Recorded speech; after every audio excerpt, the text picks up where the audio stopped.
like an institution. I don't like anything like that. We have like like award. It's like cheetahs, I think.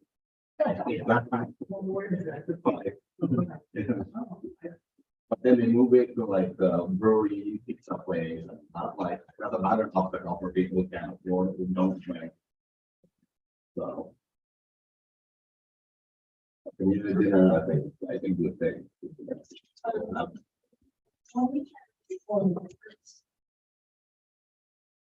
Yeah, a couple of weeks ago. That was really good. And I want to talk about it our next meeting, but we're talking about how do we get more involvement in that.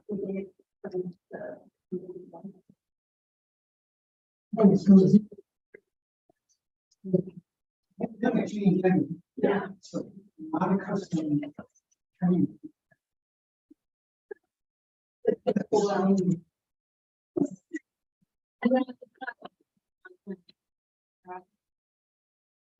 See, one reason I'm use it. Have any, you know, be an audience for somebody who's a politician, and that's all it was. You didn't have any, you didn't have advisory council, none of us was figuring it. So in a way, it was Well, that's really talked about on board meeting, yeah. right? It was not, we definitely want to send it, but it's not that. We don't want a passive audience. Unless they have some decision making power, whatever. So we should check out like the petition that we are actually getting signatures for. We actually are looking to get where's more power. That's all work. No, it's for all. No, you know, there's one more time. No, this is all over the city. You know, sort of a to the target. So our big focus is that on election day, we're getting a volunteers to cover the polling stations. We found out like election day, meeting day, that's like when we get the most signatures. You're already supposed to vote, and so then honestly, this is one of the things that across like the political spectrum, like resonate very positive. People are surprised that probably could not have voter initiative on phone. So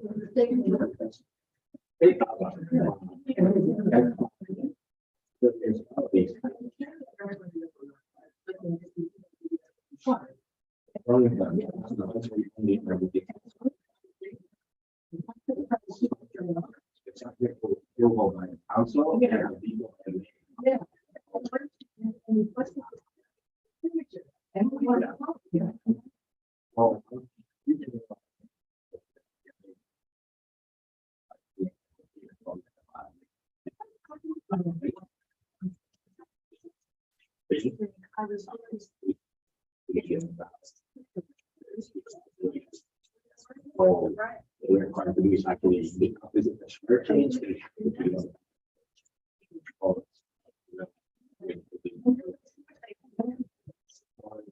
So it's not it's the minimum. So well, so it's actually if you copy it, there's like because there's a lot of well like you know the problem that's what we said it at 2000. I it's actually like the requirement is like 50. We just can't lie and actually. No.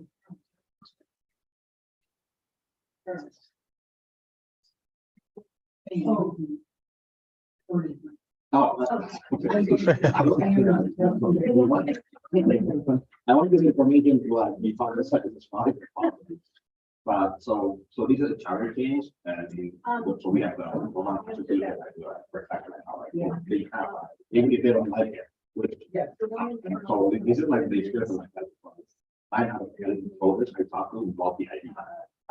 Actually voted in that part. Because a few people they tend to be actually like it, okay, they don't like it. Which I think you know exam you know like Yeah. That would be the answer to that. Yeah. Yep.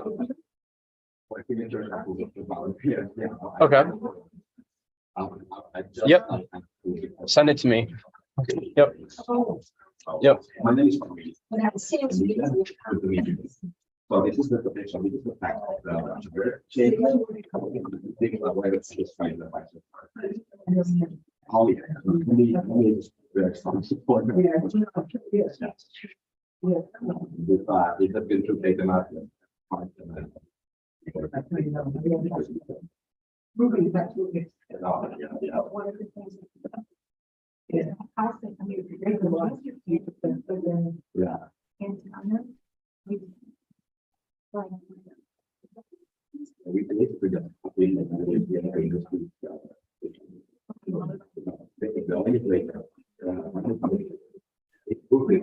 Even so, really, he's both, yes.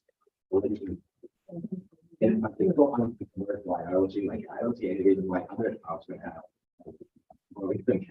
Yeah. And we need to get to there to do it. They only like expanded participation by voting yes to citizens. Right, or by the democracy. And maybe I'm not sure. Oh, no. And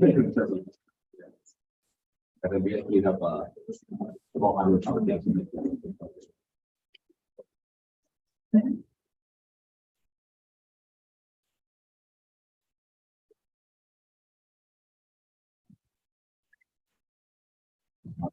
We have like a lot more power, like in, back when it was like. So can you see the screen? You could put NPA out like. You're not again. Okay, so you. Okay.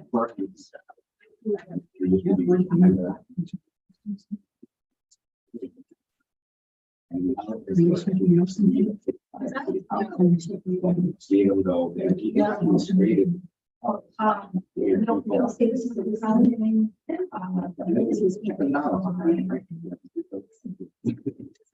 Not anymore.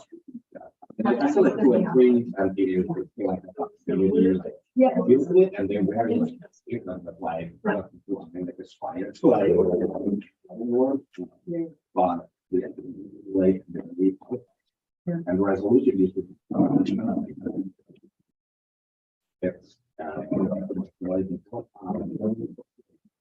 that come out we didn't say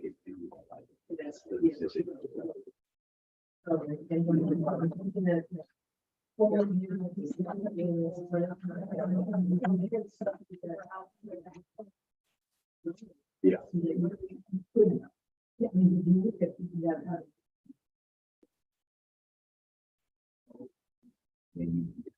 It's a lot of challenges for everything. I don't know what the answer is because I think like I know like a reason where we're trying to put for this. So if we get 2,000 signatures by December, then you have this on the back ballot. And that's the response. Yeah. Also that any single city has that value for So right now, the recording. we love those. Who knows? Who's next? These things are and that's what they do. I don't even remember that. Every once in a while. Yeah, so we get. I know. It's a good thing that is. Was like Bristol, like I just have a vision. I just like so. And just privatizing.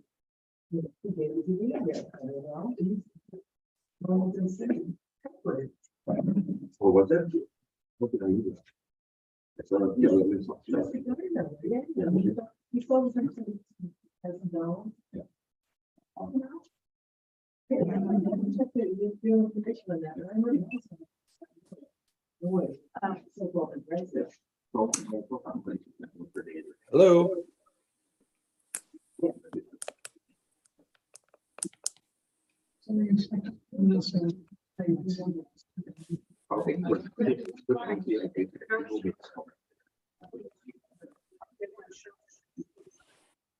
That's right.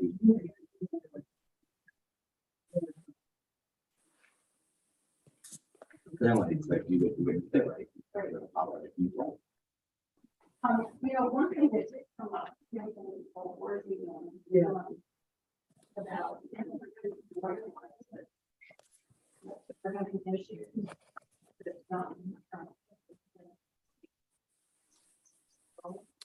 And they. Hello, is anybody there running the Zoom? Just saying that. I can't hear because I don't have the volume. So I'm gonna turn volume. Hi, Greg. We'll be starting the meeting. Oh, my. Oh, In about, okay, yeah, I just wanted to mention, I just wanted to make a couple very brief comments about the election in the public forum. Yeah. I think you know this one is.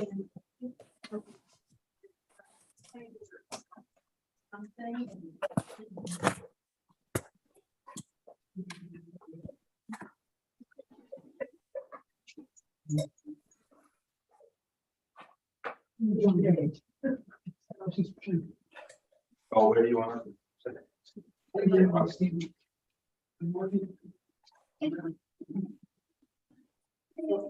Already. Anyway, they organized a petition, and they didn't, but I think it's right. Yeah, and they have been asking and we're working together, so I think it's asking them to know that it's about doing something. Yeah, otherwise, what's the point? Yeah, it's about one grade. Right now,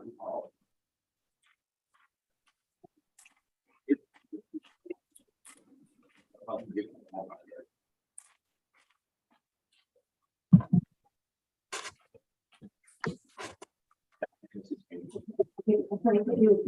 now, that is right. Yeah. You know, like, she's running to my phone.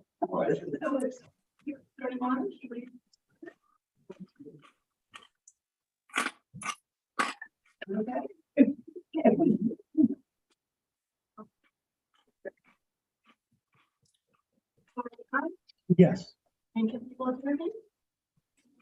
yes, yes. Greg, he's on the class.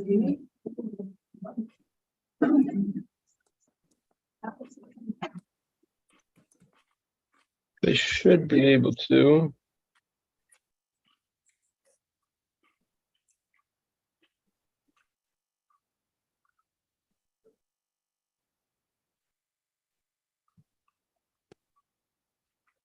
or Tiff, or Barbara.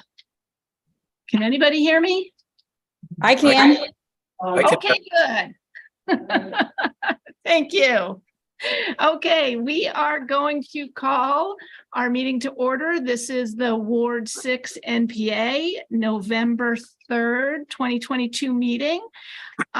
We have a few folks here in the room and more people online. Welcome to everybody, wherever you are. We were sorry to not have dinner before tonight's meeting. We are going to try to get back to that again in December. I have a feeling that we have a lot of people who want to make public comment or announcements. So I think we'll start with that. First here in the room, we have Fareed from Ward 5 who asked for some time to make a public comment or announcement. Fareed, you want to go ahead? So it might be a good idea something that you identify. Thank you. My name is Fareed. I live on Ledgmere Street, right across the street. I am here as a volunteer for Proposition 0. It is a grassroots voter mobilization effort, which aims to put on the ballot a charter amendment giving Burlington voters more power. I think I believe that it's important for Burlington to maintain its grassroots decision-making processes and let people put forward proposals for consideration by the whole city. The charter change that we are advocating for will allow neighbors to organize together and collect enough petition signatures to put their proposals on the ballot to be considered by the whole electorate. We are more than halfway through. Our target is 2,000 signatures. We have 1,200 and something and counting. And we're hoping to get to 2,000 by December. So if this is something that is interesting to you, and if you want to get involved with the campaign, please sign the petition. And we are also looking for volunteers to canvass the polls on election day on Tuesday. Our website is proposition0.org. Thank you very much. Thanks, Fareed. Before we get to the next public comment or announcement, it was suggested that the steering committee introduce ourselves. So I am Dale Azaria, one of the Ward 6 steering committee members here in person. To my right. I'm Nancy Harkins, another steering committee member. And over here also in the room with us. Anita Rapone. And online we have Yuta Reagan and Mills Forney. So they are on Zoom. Greg, you had said that you wanted to offer a public comment or announcement. You want to go ahead? Yes, I do. Thank you. You can hear me, correct? Yes. Yeah. Oh, good. Thanks. Yeah, I'm, for those who don't know, my name is Greg Eplerwood. I'm the ward clerk for Ward 6. And we started our processing of ballots last Saturday, and we're going to do more this Saturday. And so far, we've processed about 800 ballots, which includes both of the regular ballot in 3 districts that are in our ward and the CSWD ballot. I don't have a breakdown of the count, but the total is around 800, and we expect we'll probably do another 800 this Saturday. That's, or more, perhaps, I'm not sure. So the only thing that I wanted to mention to point out to those who are intending to or want to vote for the CSWD question and have not done so, we will have those available at the voter checklist desks in Edmonds on Tuesday. And you can certainly, if you're not asked for one, you certainly can ask for one. The only complication that we see is that we would like to have the CSWD ballots placed in the district where you live. And as you come into the gym, you'll be asked whether or not you know which district you're in, either 13, 14, or 16.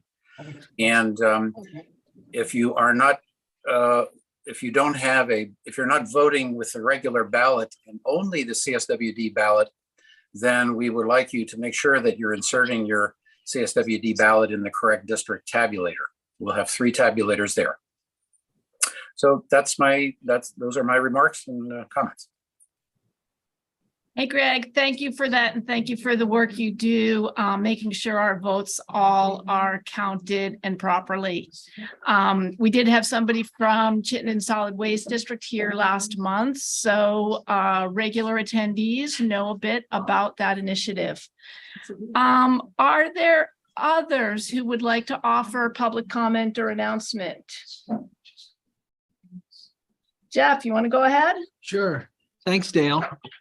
I'm Jeff Wick, the school commissioner from the South District, and I'm just here to ask for your support for the high school bond.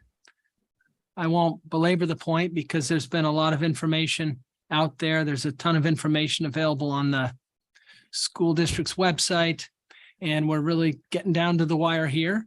So I'm just here to ask for your support for the high school bond. And also, if you have any questions between now and then, you're welcome to reach out to me. My phone number is on the BSD website. My email address is too. And I look forward to speaking with you if you have any questions. So thanks so much. And I'm crossing my fingers about Tuesday. Thanks, Jeff, and thank you too for your service on the school board. Thanks, Dale. It's a tough job. Are there others in the room or online who would like to make an announcement or offer a public comment?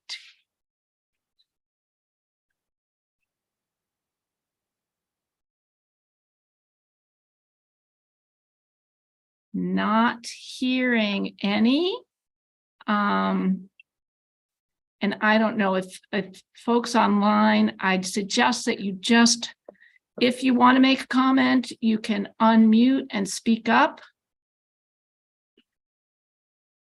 And otherwise, I think we'll turn to our first agenda item, which are some updates from the Burlington Police Commission. Stephanie Seguino is here with us in person. Thank you for coming, Stephanie. My pleasure. Thanks a lot. I'd like to just invite all of you who are online or here to think of questions you'd like to answer, like me to answer. I think that might be much more helpful than me just going on and on. But I will share a few thoughts about what we are seeing with regard to policing and public safety in Burlington. One of the things that the commission did last year was to really look very deeply at what were the trends and incidents and what types of incidents there are. There's, I think, a general sense that Burlington is more unsafe than ever. And in fact, part of that is the way the data is kept or the way that the data is reported. One of the things that has been so striking to me is that many of the incidents that we observe are due to social problems, and that is addiction, suicide, overdoses, and mental health problems, an extraordinary number related to mental health problems. And those are not really amenable to policing as a solution. They're a stopgap method. And so last year, the commission urged the city council and the mayor's office to mount a mental health summit. One of the things that we've understood is that there's really not any coordination amongst mental health providers in the community as well as in the state. There are problems in terms of the hospital with beds at the hospital. The Department of Mental Health, again, doesn't have enough beds, and there's not really enough support for people who are trying to address addiction. And so we haven't heard an official report out from that summit. It took place at the end of August, but it confirmed what we had been hearing, which is there is a severe lack of coordination. And in particular, the city does not have a mental health coordinator.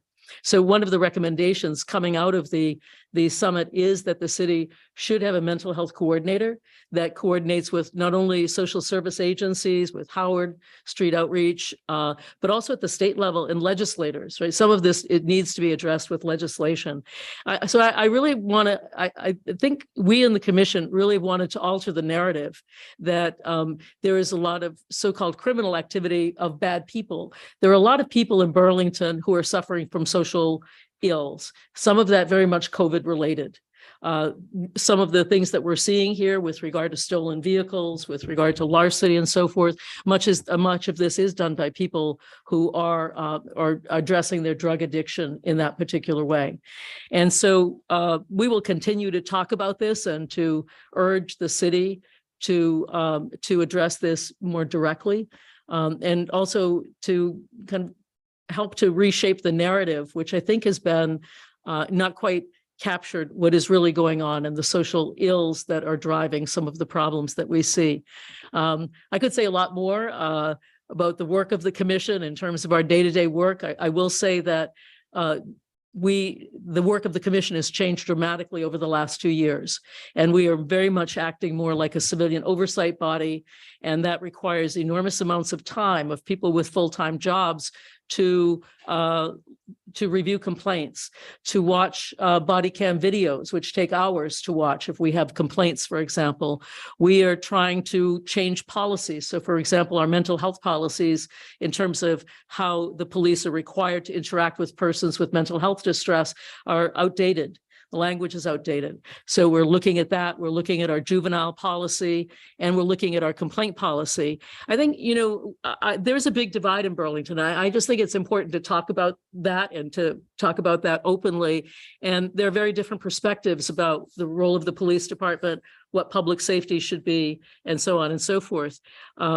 One of the things that I think we are very proud of is that we advocated for the hiring of more community service liaisons, that is social workers, as well as community service officers who are non-gun bearing, non-sworn officers to help reduce the load on officers. But the other role that we have is to try to bridge the gap, to build trust, quite frankly, between the community and the Burlington Police Department. And reviewing complaints is a way to do that. I think if people realize there's another body that looks at complaints and reviews them and provides input on them, it can be a vehicle for building trust in the community. But in general, that we are trying to do that work. And I could go on, but I'm going to just stop there and see if anybody has any questions. Tiff Plumley's got her hand up. I just wanted to ask a quick, when you talk about reviewing complaints, does that mean complaints about police operations? Or That's correct. Behavior? So that's correct. So we get complaints about police interactions with citizens, how they've handled particular incidents and so forth. I didn't finish my thoughts. My fault. I got distracted. So one of the things that we would like to do is to make complaints public with appropriately anonymized information, but so the public can see that many of the complaints we have are not actually that serious, but there are some serious complaints. And I think that what is needed for our system is greater transparency and accountability.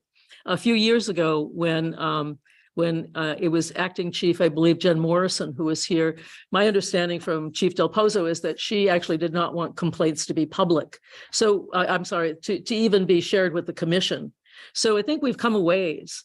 And really, we are just building this institution that is the police commission to act as a civilian oversight body. And it is bumpy. The police department, understandably, has not had scrutiny before and is, I would say, suspect of civilians providing oversight and input into a profession they believe that we don't understand. And so that's the nature of where we're at. And I hope that we can just embrace that we're in this moment of transition, that a lot of what we do can be generative. That is, complaints are an opportunity to communicate with the police department and to share with them community values around how policing should be conducted, for example. So I welcome any of your questions, but that's a short brief on the work that we're doing. Thanks. Thanks, Stephanie. We have a couple of questions lined up. Tiff, you want to go ahead first? Yeah, thank you, Stephanie. Thank you so much for the work of the commission, because I know it's really hard work. And one of the things that I have been trying to ascertain through conversations with people, both when I've gone door to door or when I've talked with folks at the police department or on the city council, where is the state responsibility? You talked about, the city's responsibility in addressing these issues, but a lot of these things are systemic and they relate to cuts in funding that we've made year after year after year to services, particularly the mental health system. Losing the hospital in Waterbury has had consequences. And I'm just wondering what you see as the, what would you challenge the state to do?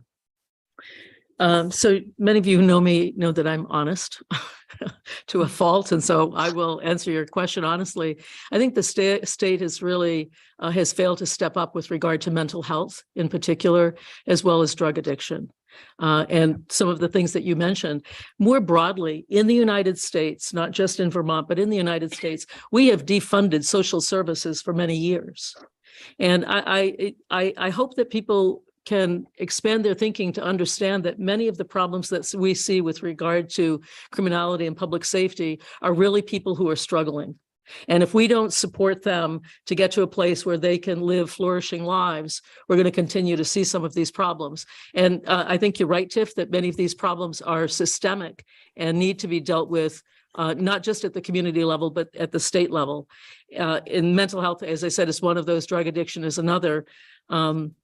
I think there are many areas within policing itself that the state could benefit from intervening in. Many of you may have seen the report from Doug Hoffer's office, the state auditor, that the Vermont Criminal Justice Council, which should monitor training of police officers, has actually not been monitoring training. So I think there's a broad sense in this community, for example, that de-escalation should be the first line of defense in many kinds of incidents that we see, but we don't really know what the track record is with regard to de-escalation training. So not only the legislature, but also state agencies, I think, have an obligation to step up in that regard as well. I don't know if that answers your question, but.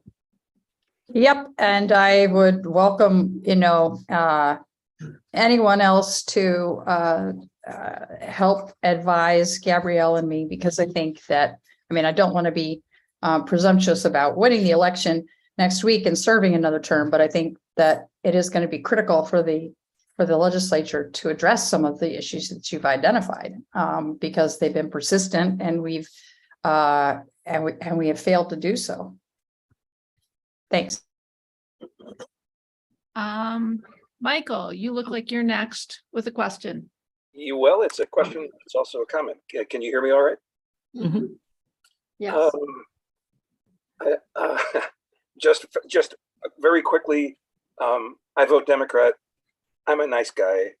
I worry about the people that we're talking about. We have a very, very difficult problem dealing with homelessness, dealing with addiction, etc. And I understand all of that and feel this terrible ambivalence, because the first words that were spoken at the beginning of this meeting had to do with safety. And when I heard that, I assumed that it was, let's be honest, safety for people like me. I work up on the hill teaching engineering, and I work a day and a half a week in City Hardware. And I was assuming that we were talking about the safety of me. I do not feel endangered by the police. And I'm not for a moment saying that all police behavior has been ideal. I feel endangered because a paving stone was thrown through the window of the store where I work. I feel endangered because we have had to take many products off the shelf in this otherwise store that everybody loves, because at last we have a downtown hardware store. I feel endangered because of the bullet hole in the glass window of Burton, and another one in the bank window next to it. And what I hope in all of these conversations, and every conversation I have up in the ivy covered walls and behind the door of City Hardware, is that we not fall prey to the usual political divides. I think we absolutely have to be clear that when people come into the store and say, well, I can't take my kids to the park anymore, I'm afraid of what they'll see, I'm afraid of what they'll hear, that is valid. And then when we look at people across the street whose lives are so lost that we can easily stand in our window when business is slow and take videos of people shooting up or living on those benches with all their worldly belongings all day long, those are both problems. And I hope that in this conversation and every other damn conversation about it, that doesn't become a one or the other problem. It is both. Right. And that's my comment. If I might respond to that, I really appreciate that thoughtful response. And I think you have it just right, that there are short-run solutions in terms of public safety, whether that is more police on the street, hiring more police officers and so forth. And then there are the long-run solutions, right? Many of the causal factors require long-run solutions, and we can't solve them in the next few weeks or even the next few years. But if we don't begin to solve them, then we're going to continue to see some of the public lack of safety that you're referring to. And so I think you're absolutely right that we have to think complexly about this. My remarks are really influenced by what I see as I want to remind people of the social causes of many of the problems that we see, which is not to say that we don't need to address this in terms of having policing on the streets.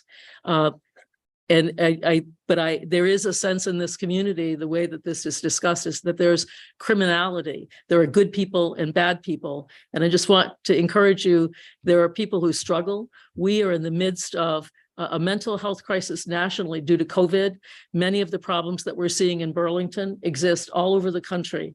Bennington, which has 1/3 of the population of Burlington, had 17 gunfire shots this year compared to Burlington, which was a little bit more than that.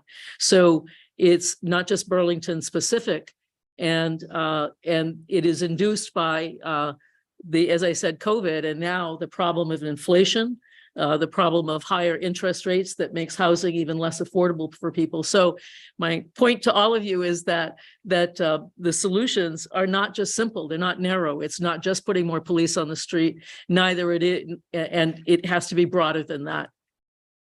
Thanks for your comment. That was appreciated. Yes, Stephanie. In a recent coffee with the mayor mentioned crisis response teams that are being put together to address some of the issues you talked about. Is that the same as what you referred to as the social workers and the non sworn officers? Can you? Yeah, thank you. That's a great question. The crisis response team includes people from the street outreach team, from Howard, the CSLs, the community service liaisons, and so forth. And I might just add that I believe that there are, I've forgotten actually the number, I think that there are 6. I may be wrong about that, but we have heard that they've actually done a great job of reducing the burden on police officers. I've done ride-alongs with police officers who tell me, for example, that they don't have mental health training to respond to a number of incidents. And so having community service liaisons out on the street doing preventative work, developing relationships with people who are struggling and so forth has been helpful. And again, the CSOs have also relieved some of the burden on officers. So it's a start, but you may all recall that $400,000 was appropriated a couple of years ago for something like Eugene, Oregon's what's called the CAHOOTS program, which is an alternative response to mental health crises that rely less on the police and more on mental health workers. My understanding is that there was one bid for this RFP, and that it came in at a much higher cost than the city had funding for, and the city's working with the state to see if they can find some alternative resources. So that's I think a great initiative if we can move that along to begin to address some of these issues. And are they, would they be dispatched through 911 instead of a police officer? I think that's a work in progress. Okay. But that would be the idea, that it wouldn't necessarily, that has been one proposal, and I believe that's what happens in Eugene, Oregon, is that there is a centralized line and calls can be triaged so that they're not going directly to the police department, but maybe going to mental health workers, depending on the type of call. Yeah. Yes, right there. And then Greg, you're next. My name's Bob Lighty, and I've read where Portugal is extremely successful since they've legalized drugs and they've put their money, instead of policing and prison times, into social services. I believe also, I think there was a settlement today where CVS agreed to give $5 billion for opioid addiction funding, as well as Walmart. Walgreens, I think the other, also gave $5 billion. Is there who's going to put together the state plan that utilizes the Sackler money, the CVS money, the Walgreens money for this purpose, because we don't want to spend it on something else? Yeah. I actually don't know the answer to that question. Maybe Tiff can help us with that. I did want to say something that your question stimulated in me. That is true that Portugal has done this, and it's been very successful. There are safe injection sites and widespread access to addiction recovery programs. I don't know if all of you know this, but Vermont spends $57,000 per year per prisoner. And there's a lot of evidence that putting people in prison leads to recidivism. That is, that because of that environment and because it's typically not a rehabilitative environment. And so I think we are ready for a big think. and a really big change with regard to, broadly speaking, the criminal justice system. I had understood a few years ago that the head of corrections had proposed that Vermont build a Norwegian type prison, which is more like that there are many services that is truly rehabilitative, but we haven't seen that move forward. So I want to say, I think there are many solutions. The question is where the political will is going to come from to address the problems not in the old ways that have happened. I mean, there's a really big change in the United States in how people think about criminal justice. And we have moved away from the model that people should just be punished to understanding that people need different kind of supports to become flourishing citizens. And I don't know where that's going to come from in Vermont, other than the governor's office and hopefully some efforts from the legislature. But we are more undoubtedly due for that. Greg, did you have a question or a comment? Yes, yes, I do. Excuse the Amtrak promotion behind me. That's what it is. Yeah, I'd like to know whether maybe Ms. Seguino knows the statistics. Has there been a ever attempted a what would you call it, a survey of the folks that don't have housing that in Burlington, with the question? The state, I think I agree. The state has a great responsibility to assisting in this problem. And I was thinking, you know, Bennington was mentioned, and certainly Burlington is a kind of a magnet. I mean, we have a very inviting, you know, positive kinds of location for folks to arrive. And I'm guessing, and that's why I'm asking about whether or not a survey has ever been done, is that a good proportion of the folks that are in Burlington are from, originally came here from other locales, maybe in Vermont, but certainly some outside of the state. And because if my thesis is correct, if my hypothesis is correct, then certainly the state does have a lot of responsibility to help us out financially and in other ways. The people, the CSLs that work with the homeless population have a pretty good sense of folks from out of town. They come from places like Brattleboro or Bennington or other parts of Vermont. They, I believe, are a small percentage actually of the homeless here in Burlington. But what you're alluding to is something that's often discussed, and that is, if our social benefits are too high here, do we become a magnet for attracting people who are struggling? And I don't know the answer to that question, but I think it is a question for us to answer as to what is our obligation to help people who are struggling, whether they be from Williston or Bennington or Brattleboro. And I think you're absolutely right that there's only so much burden a community can shoulder, and that this is also an issue that the state should be helping communities address. I mean, the pods that have been adopted here in Burlington is such a great example of an innovative response to homelessness. And it would be great to have at the state level an entity that actually supported other communities. That these are demonstration projects, right? Burlington did this. We now know how to do it. Can the state coordinate so that other communities can learn from Burlington's experience or experiences in the other parts of the country? Pods are not new in the United States. Actually, Burlington learned from other communities across the country. That's how they kind of got the know-how to do this. And so the state could coordinate and facilitate that. And I think that's a great idea. I think Tiff is here. I hope she gets reelected so you can start working on some of these things. But it does start, I think, with the governor's office to have a vision about where we want to go. And with the support of the legislature to help with the regulations and policies that need to get us there. Thanks. Thank you. Did you have something else to add to the conversation?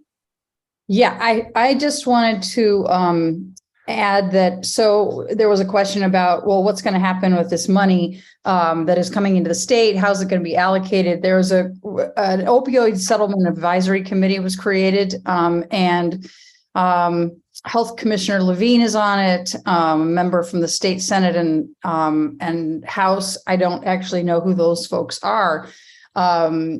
I think that was announced probably in September, and I don't serve on the health committee, so I didn't get an automatic announcement. Healthcare providers and a couple of people who've lived through the experience of opioid use disorder, a judge, et cetera. I believe that they would have started meeting. I know that I know a couple of people have been appointed, and at any rate, I can share that information through Front Porch Forum post, just so folks know.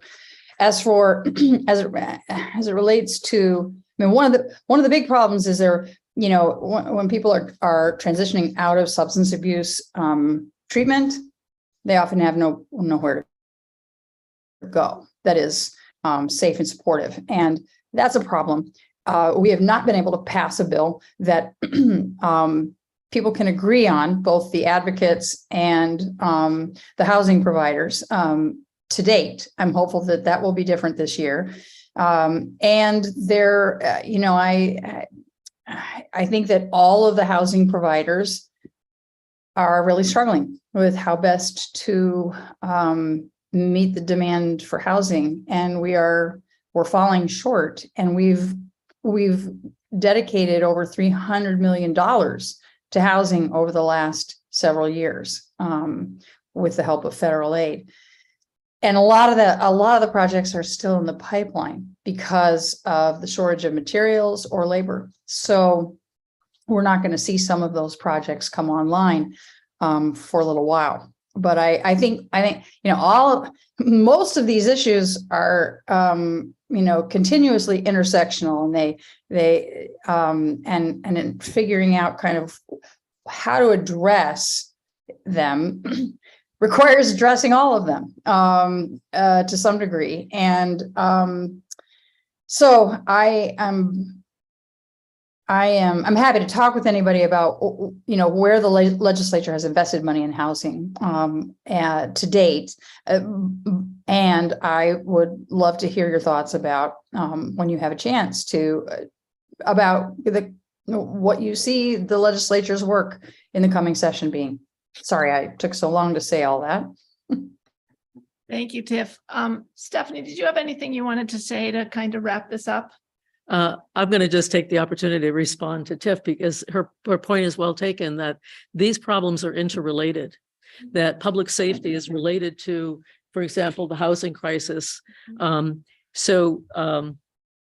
One of the causes of the growth of the housing crisis is the rapid increase in housing prices. And that has a lot to do with investor-driven buying of homes that are driving up prices. And during COVID, the fact that we had many wealthy out-of-staters purchasing homes in Vermont. The hospital, for example, the hospital has contributed to it in its hiring of traveling nurses, and traveling nurses are given $1,800 a week for housing and food. So that's roughly, I don't know, my math is $7,500 a month.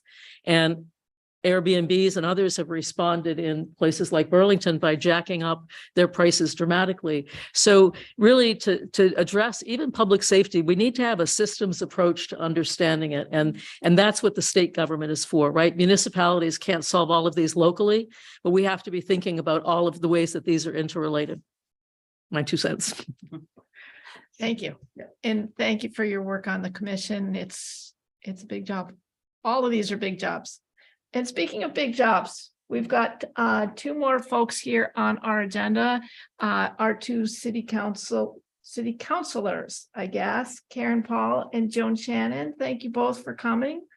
And we had asked for updates in particular on the downtown development, which has been so much in the news the last couple of weeks, and about redistricting, which I think one or both of you had kind of teased us with a few months ago.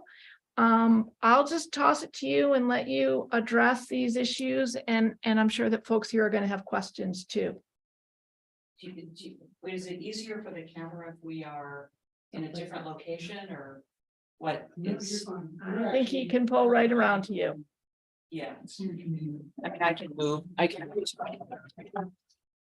another table. I guess I can. Sure. Yeah. Maybe it would Here, make let it me take easier this. just so it's, Yeah. you know, so there's nothing in the way. But if you want to go, you can do that. I Whatever you had like. some, I just had some, for starting with redistricting. Maybe we can pass out some information. That'd be great. These are two different maps, actually. I'm your assistant. Oh, why, thank you very much, Assistant Wick.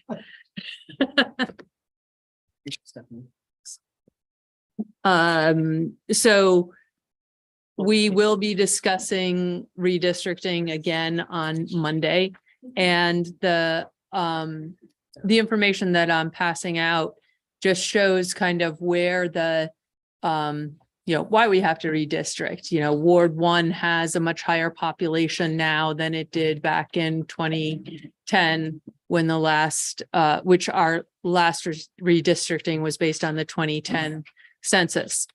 And one of the other goals of the redistricting was to get rid of what is the current Ward 8. Not necessarily to get rid of 8 wards. So something is still called Ward 8, but the characteristics of Ward 8 that we were looking to eliminate are that it really was a gerrymandered ward, so that all the students that are living in the student dominated neighborhoods are in one ward with the dorms. And so you have a student ward. Residents in particular who live in that ward weren't too pleased with it, but also it's become clear that it's really hard to get the volunteers that we need to run elections and fill all of the volunteer positions from that ward, because there's not enough of a long-term resident group to draw on. And we know this city has a multitude of volunteer opportunities. Some of them are ward specific.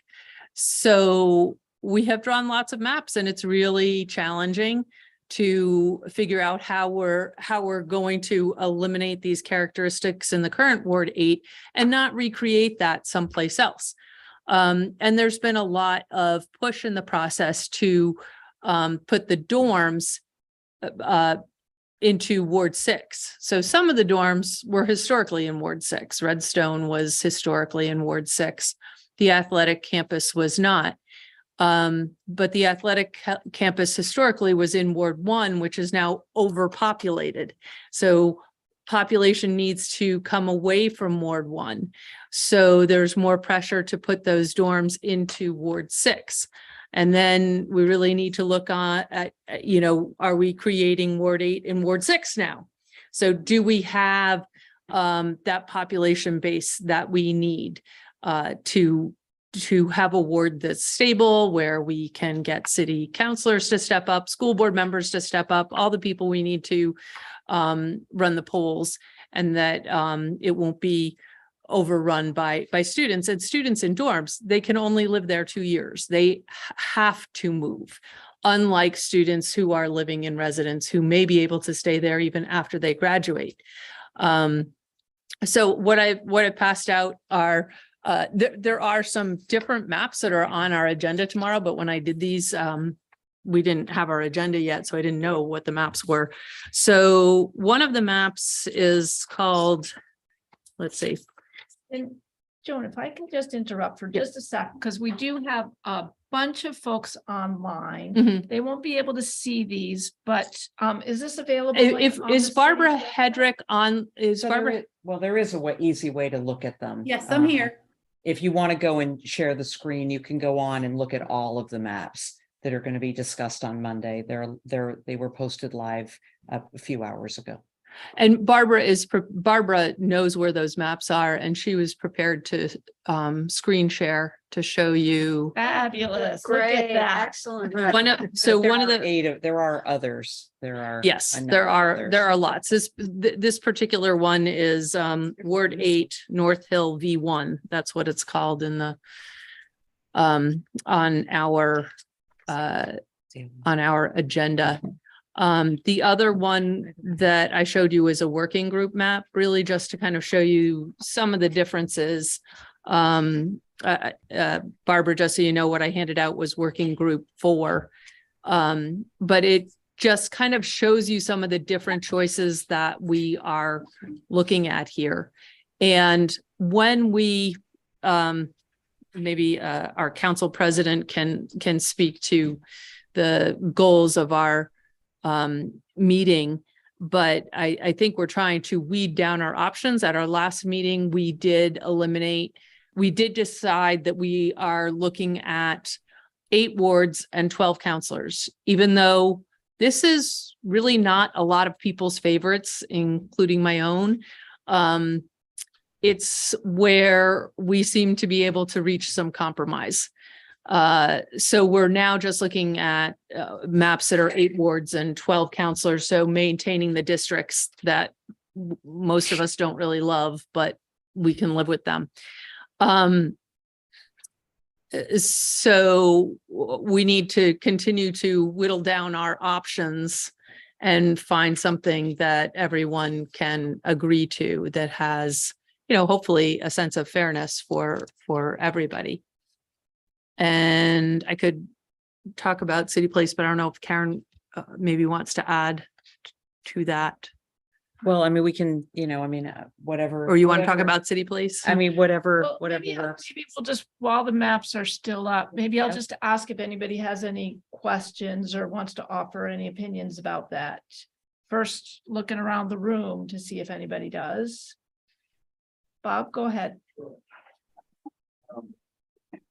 I just have a simple question for the joint wards. It seems like the joint wards are not, it would be, to me, it would make a lot more sense if it were one of the suburban wards married with one of the urban wards, as opposed to the way it is today. There's 4 urban wards, there's 4 suburban wards, and it creates a political divide in our council. And if we had a more intermingled ward, I think it would be better for our democracy.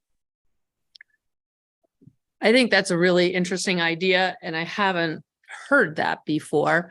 I actually like the idea of having some at-large counselors, because I think that we do end up very divided, and I think it's good to have some people kind of looking out at the city as a whole. Probably where that happens to some extent is the combination of Ward 8 and Ward 1 now. We can, of course, combine these in any way that we want. I haven't heard that desire from others. In fact, I think that they feel a little bit more like their community is divided. If you look at Wards 2 and 3, the neighborhood feels much the same where the boundaries are drawn. So they might not want to be separated, but I do like the concept of, rather than matching like wards, matching unlike wards. We are going to have to vote on that. So that will be a discussion, because we do need to make that decision. I mean, as per the charter, what the residents are going to vote on, what we all are going to vote on, would then have to also delineate which ward is with which ward. So while that obviously that decision was made 8 years ago when we did it the first time, we will have to make that decision formally again as well. And I have heard from others that would like to at least have that discussion about which ward would go with which ward. So that has been mentioned. Greg Epler-Wood, you're up. Yes, hi. What I'm about to request may be a little bit too much for the committee, but I don't know if it's ever been looked at as part of the discussion. That Ward 6 right now has 3 districts in it, 13, 14, and 16. And at the far northwest corner of our ward, as we look at the map, there are 2 square blocks that has a total of 80 registered voters in it. And it's just 2 square blocks. And I believe, and I'm embarrassed to say, I believe it's District 16. And if there's any way to just move those 2 square blocks into a different ward, that would really ease a lot of the problems that we have with our 3 tabulators. We're the only ward with 3 districts and 3 tabulators. And so it would be wonderful if that could be done. And I'll say, when I was trying to figure out who to invite here last month to talk to potential voters, I screwed it up because it's so complicated, especially those 2 blocks. Well, not that that's really the issue, but yeah, once upon a time, we did think about trying to make them just like the districts. That didn't go too far. So One of the challenges with the just aligning exactly with the districts is they have some that are 1 representative versus some with 2 representatives, and nobody seems to object to it at the state level, but there is a lot more objection to it at the city level. So, and we have had some cognizance about that, Greg. And it's one of the reasons why we didn't go with our 12 ward model, because I think we would have further exacerbated that problem all over the city if we had gone with 12 wards and 12 counselors. Yeah, well, it would seem that, I don't know if you did it for us, you would have to do it for everybody, but just those 2 little square blocks. I think we had 5 votes that came in the primary from those 2 square blocks. And for that, we had to have an extra person. We had a tabulator to count on. So it seems like, to me, an anomaly. I haven't examined the entire city for anything like this, but anyway, it would be really nice to eliminate those, get those into a different ward. Thank you. I've got a question on this. How will this affect the school commissioners? Just like now, it's going to be exactly the same for the school commissioners as for city councilors. So at least that's our assumption at this point, is it's going to be 8 and 8-4 combination, 8 wards, 4 districts, with 1 representative from each. Was 2 counselors per ward considered? Yes. What was it? We looked at, there is a strong desire among some of us not to have 16 counselors. There was a willingness to go with 2 counselors per ward if it were 6 wards or 7 wards, but not with 8 wards. We couldn't reach any agreement on the drawing of boundaries around 6 or 7 ward, 6 or 7 ward options. So when we went with the 8 wards, the compromise was that we would do 12 counselors. Joe. Go ahead. I've got a question that will reveal my ignorance. This exercise, is it a state mandated exercise every once in a while, or is it because the council is dissatisfied with the existing wards? No, this is not something that we would be doing if it were not being required of us. There's a certain amount of deviation that is allowed. And once the census comes out, we find out that we're outside that deviation and we're required to redistrict. Got it. It's kind of like a reappraisal. Right, right. We don't do it just for fun or for political reasons or anything like that. It's, as you know, I think, Jeff, it's a painful process that we wouldn't volunteer for. I don't think I wouldn't. Well, Thank you. I don't see any other hands right now. Maybe we should go on to other topics and if people come up with other questions, I assume it's okay if we come back to this.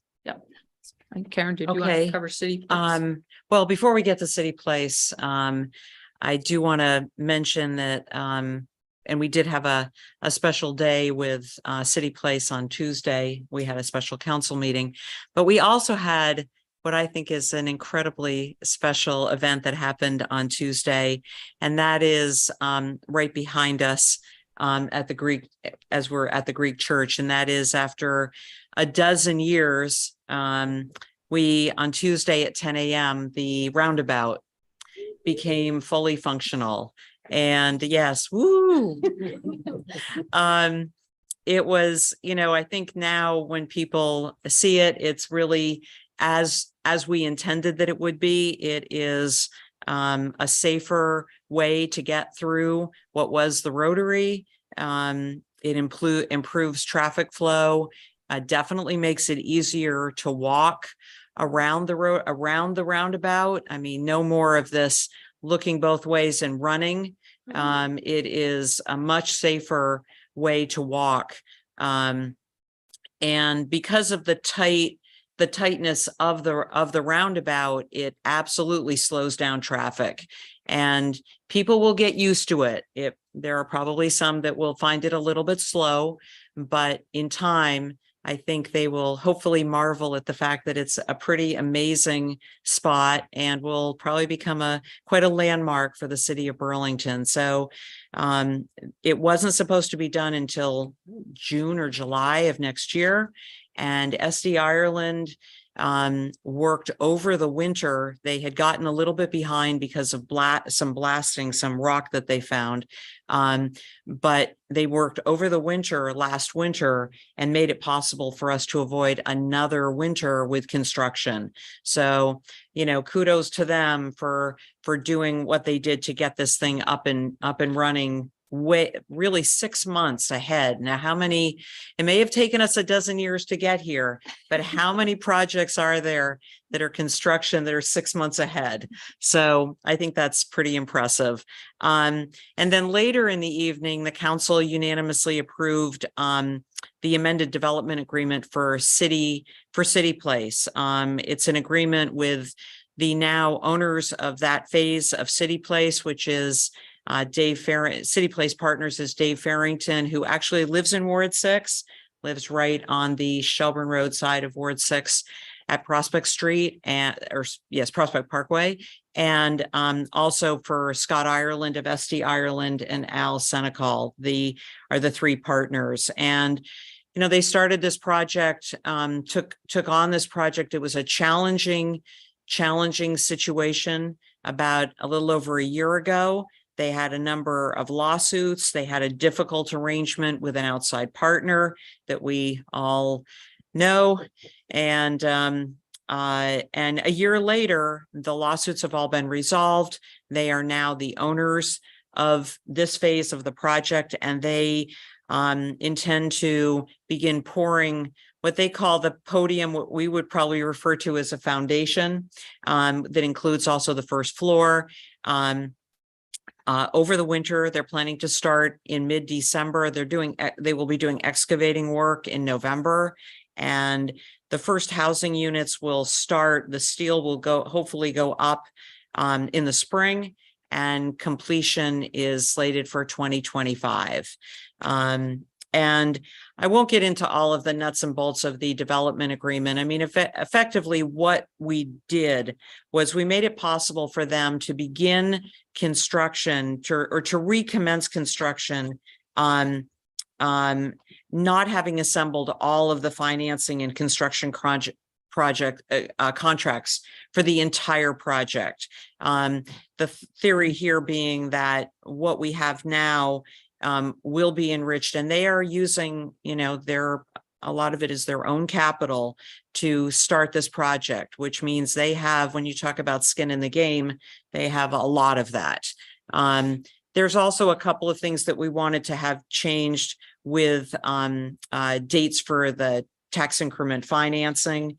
And one of the reasons why we made the change was because of the city's desire to be able to go and apply for grants that hopefully will mean that we will be able to do more public improvements around the project. And that was one of the things that we needed to have done was for those TIF dates to be adjusted.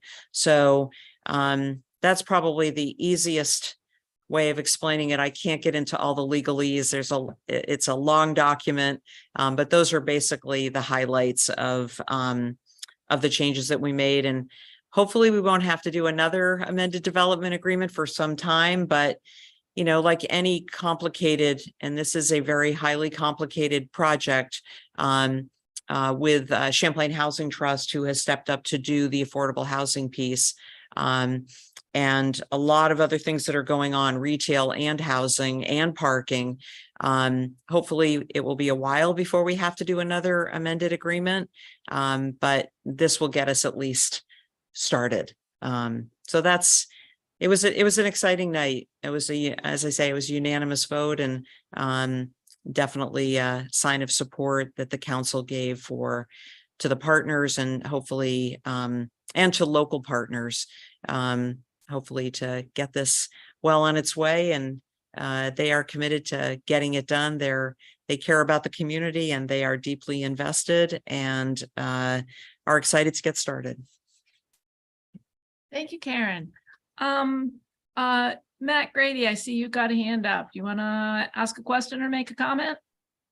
Yeah, I do have a quick question. Thanks a lot, Karen. Can you tell us what's going to happen with St. Paul Street? Is that going to be one of the first things reconnected? I'd heard that was like the early plan, but what's the story with that?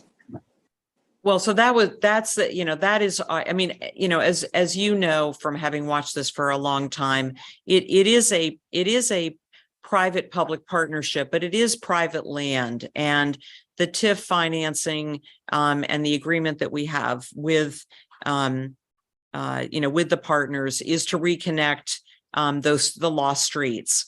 So that will happen early on. Obviously it's a little bit complicated because one of the streets has a building that wasn't there a long time ago, but is there now. So they will be working around that. And that was the reason why we have a development agreement with them, because we have a vested interest in seeing them reconnect those streets, and they have a desire to do that. So yes, that will be one of the first things as well.